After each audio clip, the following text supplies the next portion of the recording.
नमस्कार दोस्तों, बहुत बहुत स्वागत है आप सभी का। मेरा नाम है अमन श्रीवास्तव और आपका एसएससी लैब पर बहुत स्वागत है। आप लोगों की एक बहुत बड़ी डिमांड आ रही थी कि एमटीएस का एक बार पेपर प्रेडिक्शन जरूर कर दीजिए। हम तैयारी शुरू करना चाहते हैं एमटीएस की और इसका पेपर प्रेडिक्शन कर दीजिए।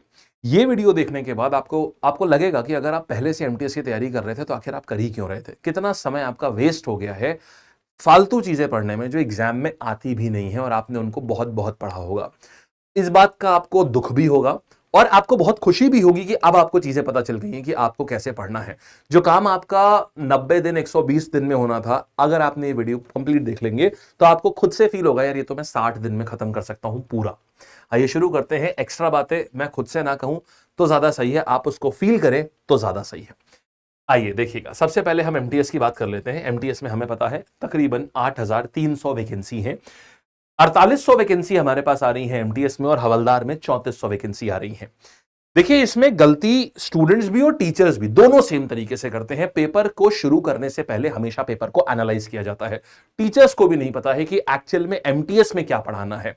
वही सेम चीज सीजीएल में भी पढ़ानी है और वही सेम चीज एमटीएस में भी पढ़ानी है, ऐसा नहीं है। कुछ टॉपिक्स के ऊपर स्पेशल फोकस दिया जाता है, बाकी बहुत सारे टॉपिक एमटीएस में पढ़ाए ही नहीं जाते हैं। एक ग्रेजुएट लेवल एग्जाम की जो तैयारी होती है और एक 10th पास लेवल की जो एग्जाम की जो तैयारी होती है, उन दोनों में अंतर होता है। अभी हम आपको दिखाएंगे, आप अपने आप समझ जाएंगे। देखिएगा, ये आप जानते हैं फॉर्म इस समय चल रहे हैं। 27 जून को फॉर्म आया है, 31 जुलाई तक ये फॉर्म रहेगा और अक्टूबर एंड से लेकर नवंबर मिड में इसका पेपर हो जाएगा। ये दो सेक्शन मैथ्स और रीजनिंग के जो रहते हैं, ये सिर्फ आप अटेम्प्ट करेंगे इनको, ये मेरिट में नहीं जोड़ते हैं, ये सिर्फ क्वालिफाइंग। 6 सवाल भी सही हो गए तो आपको नंबर मिल जाएंगे। मेन आपको नंबर लाने होते हैं जीए में और इंग्लिश में, इसमें आपको मेनली नंबर लाने होते हैं यहां पर। अब आप देखिएगा 60 दिन के अंदर आपको कैसे कवर कर सकते हैं, पूरा एमटीएस आप कवर कर सकते हैं 60 डेज के अंदर कैसे, वो हम आपको इस वीडियो में बताएंगे। देखिए, तो सबसे पहले हम एक एक चीज पे आते हैं, एक एक चीज को पकड़ते हैं। देखिए, जैसे अगर बात करूं, मैंने पिछले 3 साल के पेपर का एनालिसिस करा हुआ है, इसमें से पूरा ट्रेंड निकल करके आ गया है और मुझे लगता है हर टीचर को जो भी एमटीएस पढ़ाए कम से कम ये चीज जरूर करनी चाहिए, तभी आप पकड़ पाएंगे एग्जाम को कैसे पढ़ाना है। देखिएगा, सबसे पहले देखिए स्टैटिक जीके से ना आपको बहुत ही fix amount of static GK आपको पढ़नी होती है, बहुत ही फिक्स। उसमें भी क्या पढ़ना होता है आपको, डांस और डांसर वाले क्वेश्चन आते हैं। जैसे यक्षगान, देखिएगा कितने सतही तौर पर सवाल आते हैं। यक्षगान जो है कौन से राज्य का फोक डांस है? रोशन कुमारी, शोभना नारायण, माया राव, कुमुदनी लाखी, ये कौन से उसके कौन से चीज के किस चीज से रिलेटेड? शोभन नारायण आपने सुना होगा, शोभना नारायण।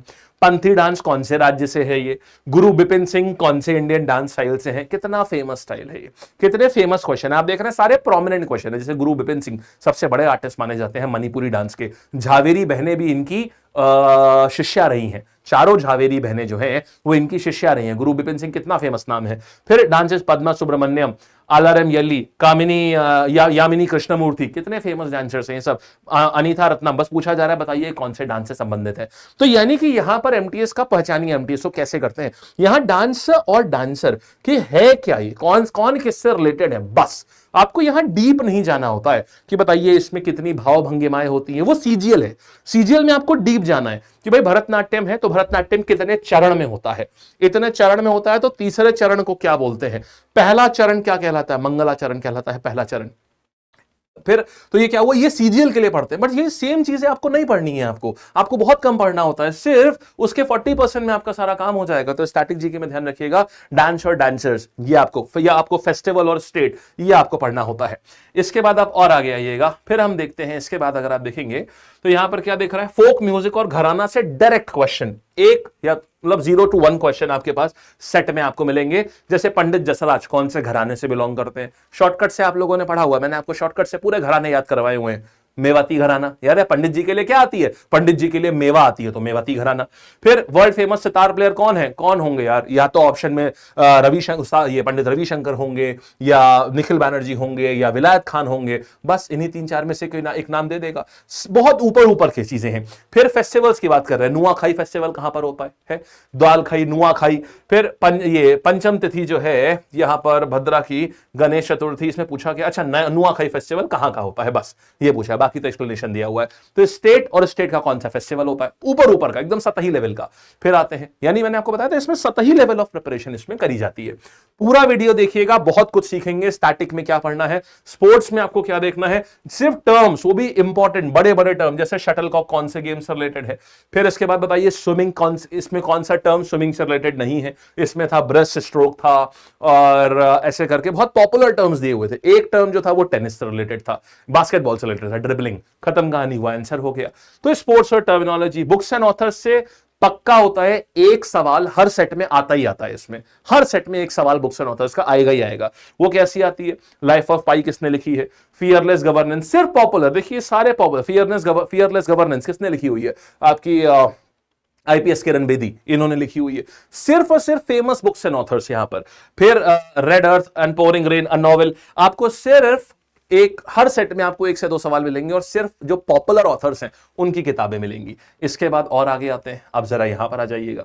यहां पर देख रहे हैं स्पोर्ट्स एंड स्पोर्ट्स पर्सन, बोल रहेगा बताइए ओलंपियन दे देगा, बोलेगा बताइए कि इसमें से ये कौन से स्पोर्ट्स है, यानी फेमस, सिर्फ और सिर्फ फेमस ओलंपियंस, जो ओलंपिक में जिन्होंने खेला है भारत की तरफ से और जो कुछ ब्रॉन्ज जीता या काफी अच्छे लेवल तक गए हैं जहां भारत कभी नहीं गया है, उनके बारे में दे देगा कि बताओ ये कौन से खेल से एसोसिएटेड है। शुभमन गिल, ये इन्होंने रिकॉर्ड बनाया, ये कौन से गेम के लिए खेलते हैं। कितना सिंपल यार।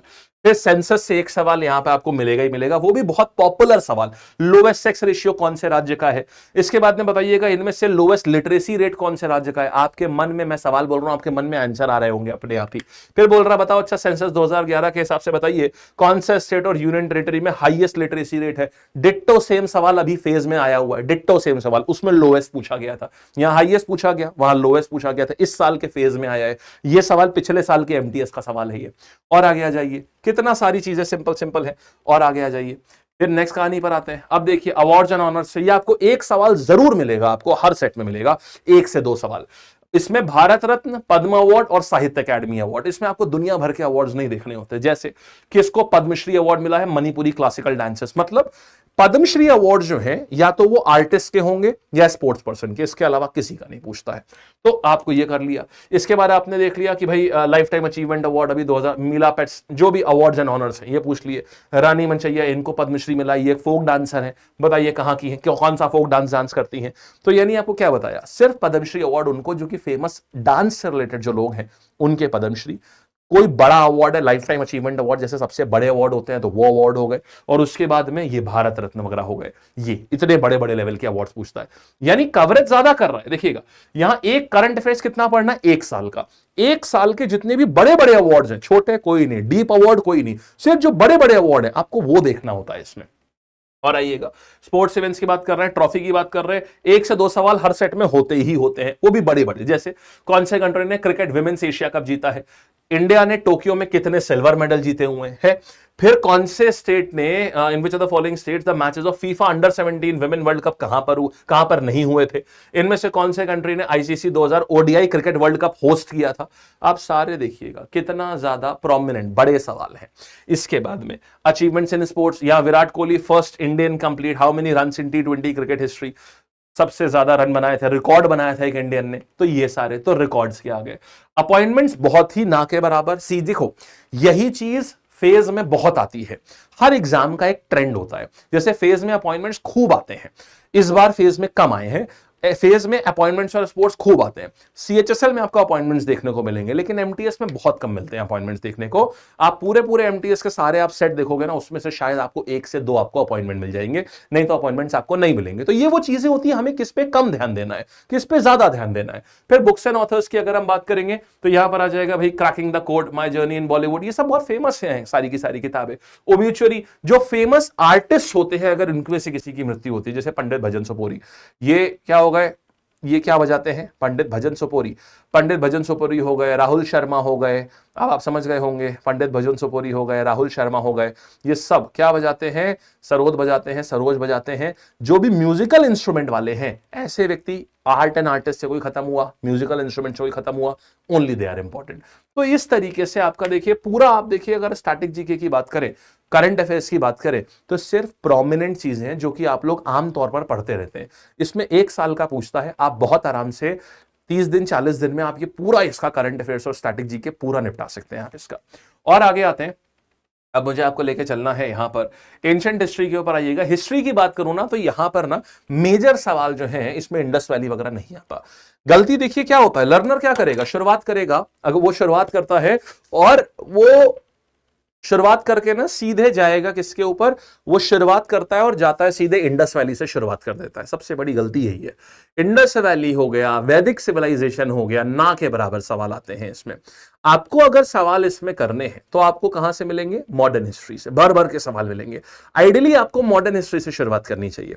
अगर आप मॉडर्न हिस्ट्री कर रहे हो तो आपको फायदा ही फायदा होगा। इसकी तैयारी करने का सबसे अच्छा तरीका होता है स्टैटिक जीके से शुरुआत करिए आप।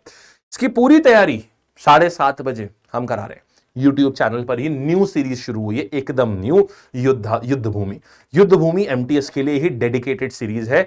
नीचे डिस्क्रिप्शन में उसका लिंक डलवा दूंगा, उसको फॉलो करना शुरू कर दीजिएगा। एक एक चीज का फायदा होगा और एक एक चीज क्लास में याद हो जाएगी। और सुनिएगा, तो हमारे पास क्या है, जैसे अगर मॉडर्न हिस्ट्री की बात करूं तो मॉडर्न हिस्ट्री जो है ये मेनली आती है यहां पर, एंशिएंट हिस्ट्री ना के बराबर। एंशिएंट हिस्ट्री आएगी भी तो उसमें भी कुछ टॉपिक्स हैं, सिर्फ आप उन टॉपिक को आप 5 दिन में तैयार कर सकते हो, इतनी जरा सी आती है। मेन टॉपिक कौन से हैं, मौर्य और गुप्ता, बुद्धिज्म जैनिज्म खूब आता है इसमें, मतलब जितना भी आता है उसमें से सबसे ज्यादा क्या आएगा, बुद्धिज्म जैनिज्म। और किस रूलर ने कौन सी बिल्डिंग बनाई है। एग्जांपल देता हूं, भाई बताओ भित्तरगांव मंदिर जो है वो ब्रिक का मंदिर है, बहुत पुराना मंदिर है, ये गुप्ता साम्राज्य बना था। भित्तरगांव मंदिर कहां पर है, अरे कानपुर में है, उत्तर प्रदेश में, बहुत फेमस है ये। फिर बुद्धा जो है वो कहां किसको बिलोंग करते थे, संघ। बुद्धा के वहां जो छोटे छोटे ऑर्डर्स होते थे जो धर्म को प्रमोट करते थे उनको संघ बोलते थे। फिर कौन से राजा हैं जिनको वीणा बजाते हुए दिखाया गया है, समुद्रगुप्त हो गए। इनमें से सबसे पुराना बुद्धिस्ट पीरियड का स्तूप कौन है, 4 ऑप्शन दिए हुए थे, आपको बता देना है कौन सा स्तूप सबसे पुराना है। एक ही स्तूप मेनली इसमें पॉपुलर था, सांची का, तो ये अशोक के समय पर बनाया गया था। तो ये क्या हो गए, इस टाइप के पॉपुलर सवाल जिसमें से मेनली आपके बुद्धिज्म जैनिज्म के इसमें अच्छे सवाल पूछता है। फिर अगर मैं बात करूंगा यहां पर कि मेडिवल हिस्ट्री बहुत ही कम पूछी जाती है, मॉडर्न हिस्ट्री भर भर के पूछी जाती है। जो सवाल आएंगे मेनली मॉडर्न हिस्ट्री के आएंगे। इसमें से भी आपको क्या आएगा, मेजर इंस्टीट्यूशन माने किसने कौन सी सभा बनाई, आर्य समाज किसने बनाया, सत्यार्थ प्रकाश किसने न्यूज़पेपर लिखा। जो इस टाइप की फैक्चुअल इंफॉर्मेशन होती है, सिर्फ फैक्चुअल इंफॉर्मेशन इसमें आपसे पूछता है। फिर इसके बाद रविन्द्रनाथ टैगोर ने शांति निकेतन कहां खोला, बंगाल में 4 मूवमेंट दिए थे, इनमें से कौन सा मूवमेंट बंगाल में खोला गया। फिर एमजी रानाडे ने कौन सी चीज इन्होंने शुरुआत, प्रार्थना समाज शुरू करा था, कौन सा इंस्टीट्यूशन शुरुआत करी थी इन्होंने। फिर ये बताइएगा ये देशबंधु किसको बुलाया करते थे, मित्र मेला किसने शुरुआत करी थी, ये वीडी सावरकर ने शुरुआत करी थी मित्र मेला। तो ये सब क्या है, ये सारे सिर्फ और सिर्फ इंस्टीट्यूशन। आप सवालों को पहचानना सीखिए कि अगर कोई एग्जाम है तो वो एग्जाम एग्जैक्टली क्या चीजें पूछता है। तो अगर किसी को भी एमटीएस में हिस्ट्री की तैयारी करनी है, अगर आप एमटीएस का एग्जाम दे रहे हैं, आप हिस्ट्री की तैयारी कर रहे हो, तो आपको सबसे पहले आपके नंबर बढ़ने शुरू हो जाएंगे जैसे आप इस ऑर्डर में तैयारी करोगे। आप मॉडर्न हिस्ट्री पहले तैयार करो, फिर मेडिवल को आप बहुत ही कम बिल्कुल एंड में करो, फिर मॉडर्न करो, फिर एंशिएंट करो और फिर मेडिवल करो। ये सीक्वेंस होना चाहिए। उससे क्या होगा, जब आप बच्चे मॉक टेस्ट दोगे ना, तो आपने क्योंकि मॉडर्न हिस्ट्री तैयार कर रखी है, आपको मेजॉरिटी सवाल भी आपको मॉडर्न हिस्ट्री के ही दिखेंगे। उससे क्या फायदा होगा, उससे आपके नंबर बढ़ना शुरू होंगे, आपको खुद में कॉन्फिडेंस आना शुरू होगा कि अरे यार हम तो ये कर पा रहे हैं बहुत अच्छे से। ये फायदा होगा आपको, ठीक है। इसके बाद आते हैं, ये चीज हमने देखी है। अभी देखो पॉलिटी की बात करते हैं, तो पॉलिटी अगर हम देखेंगे यहां पर, ये तो इतनी आसान है, एमटीएस की पॉलिटी कोई भी व्यक्ति 3 दिन में खत्म कर सकता है। बिल्कुल मत पढ़ो पॉलिटी। कैसे मतलब, बिल्कुल मत डीप पॉलिटी पढ़ो। आपको डीप पॉलिटी नहीं पढ़नी है क्योंकि आप एक एक फंडामेंटल राइट का मतलब जान रहे हैं, आप एक एक चीज को आप डीपली पढ़ रहे हैं, कुछ नहीं। आपके में सिर्फ आर्टिकल और अमेंडमेंट आता है। आपको एक डिफिकल्ट क्वेश्चन नहीं मिलेगा, आपको एक भी ऐसा नहीं मिलेगा कि इसका डीप मतलब आपको जानना हो या कंसेप्चुअल जानना हो तभी आप कर सकते हैं, कुछ नहीं। आपके पास सिर्फ एक लिस्ट ऑफ आर्टिकल्स रखी, जैसे दिखाता हूं। इनमें से कौन सा आर्टिकल है जो बताता है नेशनल शेड्यूल्ड कास्ट कमीशन, माने एससी एसटी कमीशन का आर्टिकल कौन सा है। आर्टिकल 51 है जो है वो बताइए किसके बारे में बात होती है। कितना सिंपल क्वेश्चन है। फिर बताइए आर्टिकल 44 का मतलब क्या है, आर्टिकल 149 का मतलब क्या। आप सोच रहे होंगे 149 क्या, अरे 148 होता है आपका सीएजी का आर्टिकल होता है, कंट्रोलर एंड ऑडिटर जनरल। 149 में ड्यूटीज लिखी होती है। तो और ये जब ऑप्शन आता है ना तो इतना कॉमन है, सबको पता है 148 सीएजी का आर्टिकल होता है। तो जस्ट अगला आर्टिकल जाहिर सी बात है सीएजी से रिलेटेड होगा। तो इसमें ऑप्शन एक से एक दूर के दिए थे, CAG, election commission, attorney general of India. अरे इम्पॉसिबल, अटॉर्नी जनरल कहां 76 पे बैठा हुआ है, इलेक्शन कमीशन कहां उधर 350 के आसपास बैठा हुआ है, वो कहां 149 पे आएगा। आप एलिमिनेशन से, पॉलिटी तो आप इतना एलिमिनेशन से कर सकते हैं इसमें कि आपको बहुत बड़ी गलती होगी अगर आप इस एग्जाम में, अगर आप एमटीएस का एग्जाम भर रहे हो, बहुत बड़ी गलती होगी अगर आप इसको वैसे ही पढ़ना, हर चीज को वैसे मत पढ़िए जैसे आप सीजीएल पढ़ते हैं या जैसे आप सीएचएसएल पढ़ते हैं। 10th पास एग्जाम को एग्जामिनर का थॉट प्रोसेस समझिए, ये एक 10th पास एग्जाम है तो एग्जामिनर का थॉट प्रोसेस समझो। थॉट प्रोसेस क्या है? एग्जामिनर चाहता है कि आपको चीजें ना, 10th पास बच्चा बहुत ज्यादा एनालिटिकल नहीं सोच सकता, वो बहुत ज्यादा चीजें वो याद कर सकता है, वो एनालिटिकल नहीं सोच सकता। तो आपको एनालिटिकल पढ़ाई इसमें नहीं करनी होती, आपको एनालाइज नहीं करनी होती है चीजें इसमें, आपको खाली फैक्चुअल पढ़ाई करनी होती है इसमें। 60 दिन में आप कितना भी फैक्ट हो आप आराम से याद कर सकते हैं, आराम से आप 60 दिन में, अगर आपको फैक्ट ही फैक्ट याद रखने हैं ना, आप आराम से फैक्ट याद रख सकते हैं अगर आपके पास 60 दिन है। यहां तो दिन ज्यादा है, मैं तो बात कर रहा हूं कि आप एमटीएस में एक बार में फोड़ने के लिए आपकी बात कर रहा हूं, बढ़िया से आप निकाल सकते हो। आर्टिकल 29 और 30 देखिए, पूरा पॉलिटी का नेचर कैसा है, एग्जाम का नेचर समझो, हर सब्जेक्ट का एक नेचर होता है, आप उसको समझो, ये तरीका होता है इसको फॉलो करने का, ठीक है। मैं बाकी भी सब्जेक्ट्स के बारे में आपको पूरी डिटेल दे देता हूं अभी, देखो फिर आते हैं और आगे आओ। अब यहां अमेंडमेंट्स देखो, ये अच्छा अमेंडमेंट्स में ना जो रीसेंट अमेंडमेंट्स हुए हैं ना, वो भी मतलब अगर सरकार किसी चीज को अमेंड करने के लिए बिल भी लाई है तो ये करंट अफेयर से कवर होगा। दूसरा, कौन से साल में 42वां संशोधन आया है, सब बेसिक बेसिक बेसिक सतही नॉलेज पूरी की पूरी, डीप कहीं नहीं चाहिए इसमें आपको। और आइएगा फिर इकोनॉमी की बात करें तो यहां पर फिक्स है, ये जो टॉपिक मैंने लिखे हैं, जीडीपी, अनएम्प्लॉयमेंट, भर भर के सवाल आते हैं अनएम्प्लॉयमेंट से, गवर्नमेंट स्कीम, बजट और मनी एंड बैंकिंग, इनके अलावा कुछ नहीं करना है आपको, सिर्फ इतना बेसिक चीजें बोलेगा। फिस्कल ईयर कौन सा होता है, बोलेगा बताओ फाइनेंशियल ईयर कौन सा होता है, बोलेगा बताओ अच्छा जीडीपी की डेफिनेशन क्या होती है, बोलेगा बताओ अनएम्प्लॉयमेंट की डेफिनेशन क्या है, अनएम्प्लॉयमेंट कितना है, या आपका ये कैपिटल रिसिप्ट क्या होती है, रेवेन्यू रिसिप्ट क्या होती है। इकोनॉमिक्स में थोड़ा समझना पड़ेगा, इकोनॉमिक्स फैक्चुअल नहीं आती है क्योंकि इकोनॉमिक्स में फैक्चुअल होता ही बहुत कम है, इकोनॉमिक्स में सब कुछ समझने वाला होता है। तो इकोनॉमिक्स का हालांकि वेटेज इसमें बहुत ज्यादा नहीं रहता, बहुत ही कम वेटेज रहता है, इकोनॉमिक्स एकदम एंड में पढ़नी चाहिए। एक सवाल आया तो आया, या मैक्सिमम 2 सवाल, इकोनॉमिक्स ज्यादा पूछता नहीं है यहां पर क्योंकि ये एनालिटिकल होता है, इकोनॉमिक्स को पूरा समझना पड़ता है, इसीलिए इकोनॉमिक्स को ये नहीं पूछता है, ठीक है। तो ये सवाल है सारे, लेबर सर्वे से भी पूछता है, वही अनएम्प्लॉयमेंट से हो गया रिलेटेड ये, तो ये लेकिन यहां से सिर्फ 1 से 2 सवाल आते हैं। तो इकोनॉमिक्स को एकदम अंत में पढ़ना चाहिए, हमें हमेशा सीक्वेंस पता होना चाहिए कि हम जिस एग्जाम की तैयारी कर रहे हैं हमारा क्या सीक्वेंस है उस एग्जाम को करने का, हमें कैसे पढ़ना चाहिए वो एग्जाम, ये बहुत जरूरी चीज होती है। अगर आपके पास में ये कला है कि आपको पता है कि कैसे इस एग्जाम को पढ़ना चाहिए, क्या करना चाहिए, तो आप जरूर ऊपर राइज कर सकते हैं। बात समझ आई आपको? और आगे आइए आप, फिर हम बात करते हैं ज्योग्राफी की, बात करेंगे सिर्फ ऊपर ऊपर की ज्योग्राफी, लेकिन पूरी ज्योग्राफी। इसमें क्या है, आपको कवरेज पूरी करनी पड़ेगी आपको। ज्योग्राफी में भी क्या है, आपसे डीप नहीं पूछेगा, आपसे ये नहीं, आपसे खाली पूछेगा लैटराइट मिट्टी कहां होती है, आपसे ये नहीं पूछेगा बताओ लैटराइट मिट्टी क्यों बनी हुई होती है, आपसे ये नहीं पूछेगा, क्यों नहीं पूछेगा, हर चीज कहां पूछेगा इसमें आपसे ज्योग्राफी में। तो क्या क्या पूछता है, क्रस्ट के बारे में, क्रस्ट, कोर, मैंटल, फिर रिवर्स के बारे में, कौन सी नदी कहां से आती है, फैक्चुअल इंफॉर्मेशन, ट्रिब्यूटरी से सवाल पूछता है, सोलर सिस्टम क्योंकि पूरा सोलर सिस्टम फैक्चुअल होता है, और rotation and revolution of planets, rocks और सॉइल। इतने टाइटल कर लिए ना, काम खत्म। सवाल देखो कैसे आते हैं, सांगपो किसे कहते हैं, बताओ 7th मोस्ट अबंडेंट मेटल कौन सा है जो अर्थ के क्रस्ट में मिलता है। कॉमन सेंस लगाते हैं ना, इसमें 4 ऑप्शन दिए थे जिसमें सिर्फ पोटेंशियल, जिसमें सिर्फ और सिर्फ पोटेशियम ही हो सकता है, 2 तो मेटल ही नहीं दिए थे इन्होंने। तो यहां पर क्योंकि यहां पूछा है मेटल, और 2 ऑप्शन में तो मेटल ही नहीं दिए हुए थे, और 2 में एक ऑप्शन हैवी मेटल दिया हुआ था, जाहिर सी बात है 7th मोस्ट अबंडेंट कभी हैवी मेटल हो ही नहीं सकता। फिर इसके बाद में यहां देखिए, नाइल नदी का पानी कहां गिरता है, अरे नाइल नदी के पास में समुद्र में ही ना गिरेगा पानी, और नाइल नदी कहां से जाती है, ये इजिप्ट की तरफ जाती है, और इजिप्ट की तरफ कौन सा समुद्र है, मेडिटेरेनियन सी, खत्म कहानी, सीधा आंसर हो गया। ये इस तरीके से है यहां पर है। फिर इसके बाद में लैटराइट सॉइल कहां पर होती है, रीजन की बात कर रहे थे, अभी मैं आपसे कहता था आपके डीप रीजन नहीं पूछेगा, यहां रीजन कैसा था इसका, अगर ऑप्शन देखेंगे ना, ऑप्शन बोलेगा बाढ़ के कारण, ऑप्शन बोलेगा बरसात के कारण। सिर्फ अगर रीजन पूछना ना तो वो भी सिर्फ सतही तौर पर रीजन पूछेगा, बस आपको और कहीं अंदर ले जाके नहीं जाएगा कि क्यों हो रहा है, अच्छा लीचिंग क्या होती है, नथिंग ऑफ दैट सॉर्ट, कौन से मिनरल्स नीचे चले जाते हैं, ये सॉइल किन चीजों में बहुत रिच होती है, क्यों होती है, कुछ नहीं ऐसा। आपको इन टॉपिक्स के ऊपर नजर दे देनी है, आपका काम हो जाएगा यहां पर। इसके बाद आते हैं फिर साइंस की बात करेंगे, साइंस के टॉपिक मैंने यहां लिस्ट आउट करे हुए हैं।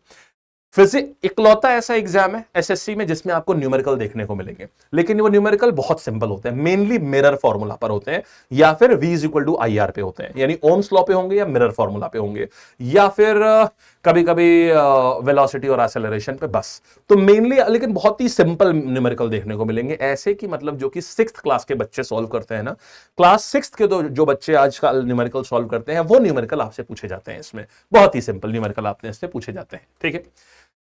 चलिए, तो ये हो गया केमिस्ट्री में सिंपली केमिकल नेम्स, और आपका एटॉमिक पीरियोडिक टेबल से कोई चीज पूछ ली कि बताओ ये एलिमेंट कहां पर है, कौन से ग्रुप में, कौन से पीरियड में, दैट्स इट। सिर्फ इतनी चीजों से आप इसको पूरा का पूरा कर सकते हैं।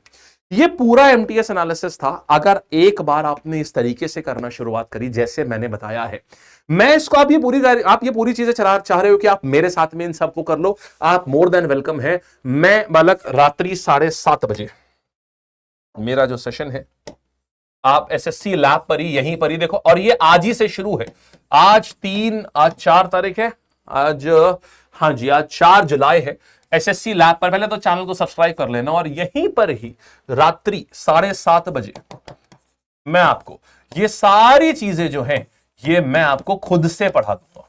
ये सारी चीजें, ये सारी बातें जो हैं ये मैं आपको खुद से पढ़ाऊंगा, क्योंकि मुझे पूरा आइडिया है कि यार एक्चुअल में पता है इसको वैसे पढ़ना ही नहीं चाहिए। अगर आप इसको ना एक सोच रहे हो कि यार हम एक ही तैयारी करके हम सीजीएल वाले से इसको करेंगे, ना, सीजीएल वाले से इसको बिल्कुल मत करिए, क्योंकि अगर आप सीजीएल वाले से करेंगे तो आप फैक्ट्स पे कम ध्यान देंगे, एनालिसिस पे ज्यादा ध्यान देंगे। यहां फैक्ट्स पे ज्यादा ध्यान दिया जाता है, यहां आपको याद करने के ऊपर ज्यादा फोकस करना होता है। यहां आपको समझ गए आप? तो बस ऐसा करिए और ये नौकरी आपकी ही होगी, ठीक है। ऑल द बेस्ट, मस्त रहिए, जबरदस्त रहिए, और अपनी हर समस्या को हमारे पास तक पहुंचाते रहिए। हर वो चीज जो आपको चाहिए होगी वो हम आपको मिलेगी। और सुनिए, इसको मैं पूरा सिलेबस में करवा करके, मतलब इसका पूरा स्टडी प्लान बढ़वा करके मैं आपको अपने टेलीग्राम चैनल पर दे दूंगा। मेरा टेलीग्राम चैनल नीचे डिस्क्रिप्शन में पड़ा हुआ है। इसको पूरा स्टडी प्लान में डलवा कर कौन सा टॉपिक पढ़ना चाहिए कौन सा नहीं, मैं आपको नीचे अपने टेलीग्राम चैनल पर मैं आपको इसको दे दूंगा, ठीक है। और फिर 7:30 बजे मिलते हैं और हम आपको खुद से पढ़ा भी देंगे इसको पूरा का पूरा, ठीक है। चलिए, ऑल द बेस्ट, मस्त रहिए, जबरदस्त रहिए, खूब खुश रहिए, और नीचे कमेंट सेक्शन में जरूर बताइएगा कि अब आपको लग रहा है कि हाँ यार ये तो मैं बहुत गलत पढ़ रहा था और ये सही तरीका है पढ़ने का, काश एनालिसिस ऐसा पहले क्यों नहीं मिल गया। ठीक है जी, चलिए, thank you, all the best.